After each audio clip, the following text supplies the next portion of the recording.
Breakup হওয়ার পর আত্মহত্যা করল সোনামণি সাহা। বিস্তারিত জানতে ভিডিওটি না টেনে সম্পূর্ণ ভিডিও দেখতে থাকুন।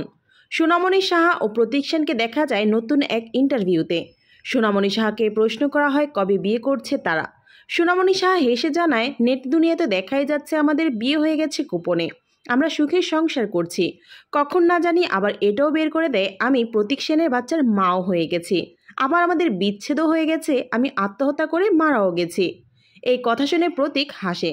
সোনামণি সাহা জানায়, আমরা কাজ করতে করতে খুব ভালো বন্ধু। এতে স্পষ্ট বোঝা যায় সোনামণি সাহা এবং প্রতীক সেন তাদের সম্পর্কের কথা প্রকাশ্যে আনতে চায় না, কিন্তু সবাই জানে যে তাদের মধ্যে সম্পর্ক রয়েছে, তারা প্রেমে মজেছে। সোনামণি সাহা ও প্রতীক সেনের ভক্তরা কিন্তু চায় তারা বিয়ে করে নেক। তাদের জুটিটা সবারই খুব পছন্দ, তাদেরকে একসঙ্গে দেখা মানেই মিষ্টি কিছু মুহূর্ত। তো ভিউয়ার্স, তোমরা কি চাও সোনামণি সাহা এবং প্রতীক সেন বিয়ে করুক?